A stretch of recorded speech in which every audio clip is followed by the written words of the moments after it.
Anyways, I just came to this hotel room, and apparently he gave this Hunter ceiling fan, or I don't know the model of it, but I know it looks Hunter to me. But one thing I noticed with the blades, for one, the blades is drooping to the point where the fan looks creepy, almost. And it's stuck and does not even work. Well, I'm gonna see how I can tell them about this, because this won't even spin. So, yeah. Maybe top view of it.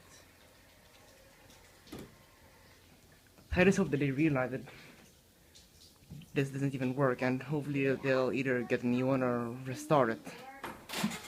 So anyways, there I have it. Thanks for watching.